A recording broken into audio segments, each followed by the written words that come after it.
Which are the best apps for the Surface Pen that you should try on your Microsoft Surface Pro? Some interesting features are built into Windows 10, but if you want to write down handwritten notes or draw something, you will need an app for that.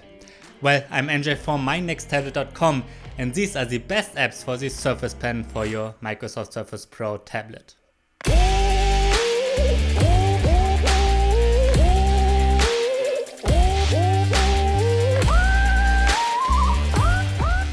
By the way, most of these apps will work with the Pro 6, Pro 7 and the Surface Go as well, and most of them work with the Surface Pro X as well. Let's get to them. Let's start with some basic apps. The first app that you don't need to use daily but should know about is the Surface app. With that one you can see which Surface you are using, and if you got problems with yours, that's where you can download the Surface Diagnostic Toolkit. Inside that app you can see how much battery your Surface Pen has left, and you can adjust the pressure sensitivity, which can be useful if you feel like you've got to press too soft or too hard. With the app Snip and Sketch you can take a screenshot of the whole screen, or you can cut out a part of your screen. Once you've done that, you can add handwriting or sketches, and you can even use a ruler for drawing. You can launch the app using the Start menu or with the keyboard shortcut Windows key Shift+S. If you own the Surface Pen, which you should, you can also double press the eraser button on the back. You can adjust that in the settings. To write down short and fast notes, you can use the so-called sticky notes. They are a part of Windows and you can find them using the Start menu or by holding down the eraser button of the Surface Pen. It's a very simple note-taking app, and we will check out other ones with more features later. The sticky notes are useful for when you quickly need to write down some notes. I'm usually using Chrome as my browser, and I don't know anybody who prefers Microsoft Edge. However, Edge can be super useful if you want to annotate websites. That works much better in Edge than with the Windows screenshot tools, because in Edge you can annotate the whole page and not just the initially visible area. You should also know that you can annotate PDFs that way in Edge too, so if you don't need to do that all the time, you might not need an additional app for that. Windows 10 ships with Microsoft's own Maps app out of the box. Usually I prefer Google Maps like probably most do. However, sometimes Windows Maps can be useful, at least for some.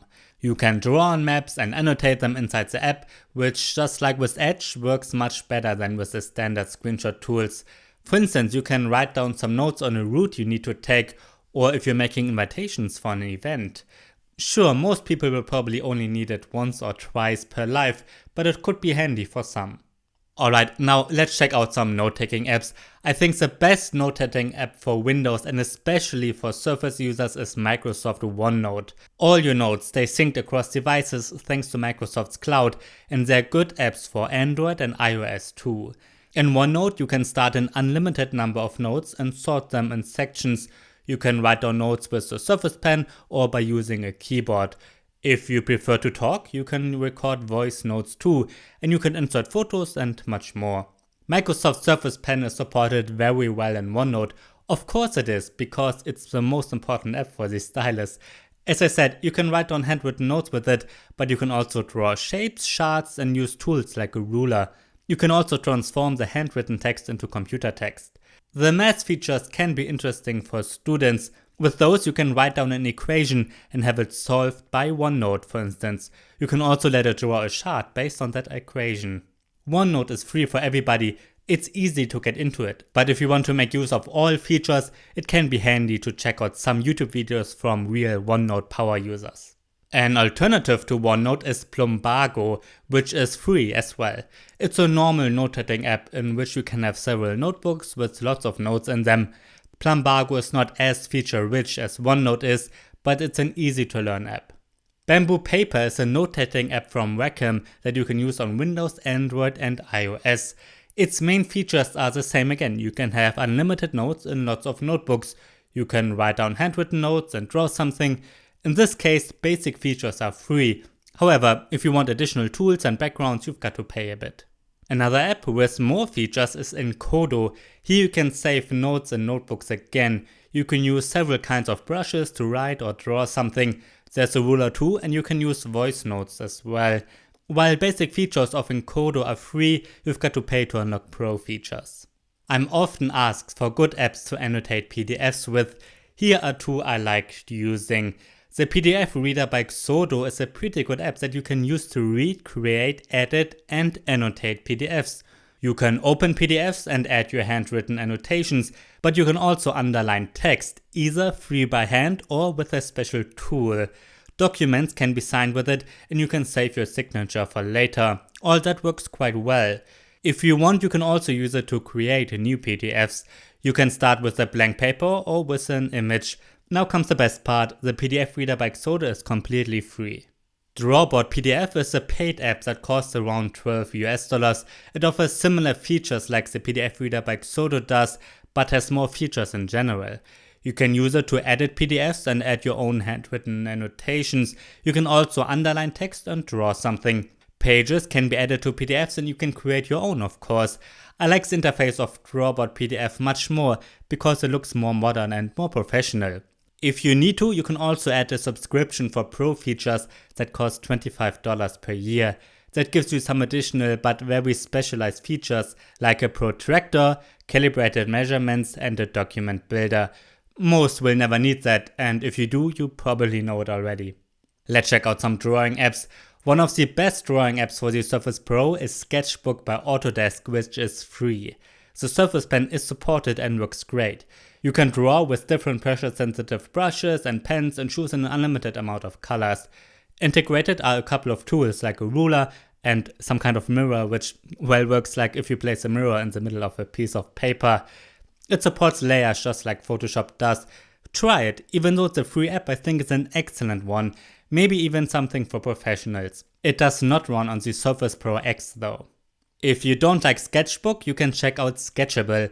The basic features are very similar. Sketchable is a drawing app with different brushes and backgrounds, but it's not as feature rich, and for some features you will have to pay a premium. A much simpler one is called Fresh Paint. This drawing app is not meant to be for professionals at all.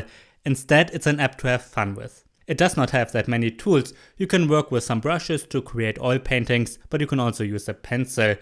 That looks nice, but as I said, it's not a professional app. Fresh Paint is fun to play around with and should be a great app for kids. It's free. Adobe Photoshop should be on this list too, and it is. The Surface Pen is supported very well. While I never use Photoshop to draw something, I use it a lot to edit photos. You can use the Surface Pen to remove sensor dust, for example, or you can remove wrinkles from faces, or use it to work with layer masks. That works very well, and the performance of the Surface Pro is good enough for some serious editing. Photoshop is not free, of course. You've got to have an Adobe Creative Cloud subscription. It does not run great on the Surface Pro X and Surface Go, but very good on the Surface Pro 6 and Pro 7. Let's end this list with an app to have fun with. Zen is a coloring book that's made for grown-ups, at least that's what they are calling it. However, I'm sure kids will have fun with it too. Well, it's basically a coloring book, but the digital one. You can color in several patterns and drawings. Many are free, like the app itself, but for some you've got to pay around $10. Alright, these have been the best apps for the Microsoft Surface Pen, for the Surface Pro tablets and also the Surface Go. If you have any questions, please feel free to write me down below in the comments, and also write us if you have an app that we should all try. If you have a good app for the Surface Pro and the Surface Pen that you can recommend, I'm sure everybody who owns a Surface device will be very interested in that. I'm NJ for mynexttablet.com. Thanks for watching and see you next time.